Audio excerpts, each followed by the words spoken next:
శ్రీనివాస మంగాపురం శ్రీ కళ్యాణ వెంకటేశ్వర స్వామివారి బ్రహ్మోత్సవాల్లో 6వ రోజైన శుక్రవారం ఉదయం శ్రీనివాసుడు కోదండరాముడి అలంకారంలో హనుమంత వాహనంపై భక్తులకు దర్శనమిచ్చారు. ఉదయం 8 గంటల నుంచి 9 గంటల వరకు స్వామివారు 4 మాడవీధుల్లో విహరించి భక్తులకు దర్శన భాగ్యం కల్పించారు. వాహన సేవ ముందు గజరాజులు నడుస్తుండగా భక్తజన బృందాలు చెక్క భజనలు కోలాటాలతో స్వామివారిని కీర్తిస్తుండగా మంగళ వాయిద్యాల నడుమ స్వామివారి ఉత్సవం కోలాహలంగా జరిగింది. భక్తులు అడుగడుగునా కర్పూర హారతలు సమర్పించి స్వామివారిని దర్శించుకున్నారు. బ్రహ్మోత్సవాల్లో 6వ రోజు ఉదయం స్వామివారు కోదండ వెంకటరాముడై హనుమంతునిపై ఆసీనుడై భక్తులను అనుగ్రహించారు. శ్రీవారి త్రేతాయుగంలో శ్రీరాముడై అవతరించాడు. ఈ ఉత్సవంలో వాహనంగా హనుమంతుడిని, వాహనాన్ని అధిష్ఠించిన కళ్యాణ వెంకటరాముడిని దర్శించడం వల్ల భోగ మోక్షాలు, జ్ఞాన విజ్ఞానాలు, అభయారోగ్యాలు కలుగుతాయి. కాగా మధ్యాహ్నం 2 గంటల నుంచి 3 గంటల వరకు శ్రీవారి కళ్యాణ మండపంలో వసంతోత్సవం ఘనంగా నిర్వహించనున్నారు. అనంతరం సాయంత్రం 4 గంటల నుంచి 5 గంటల వరకు స్వర్ణ రథోత్సవం వైభవంగా జరగనుంది.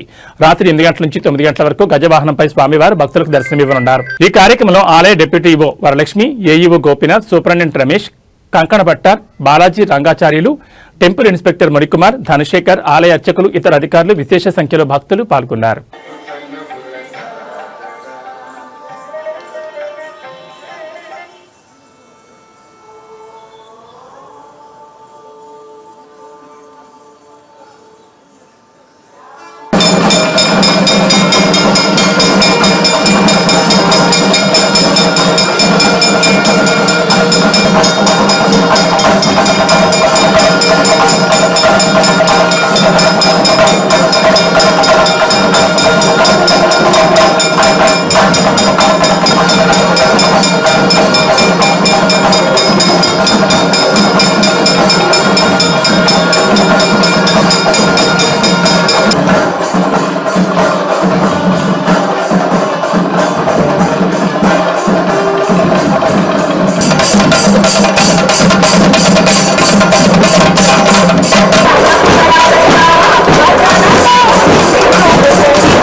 అల్లి పిల్లికొంటే అల్లరు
ఏయ్, తీరా, ఏయ్.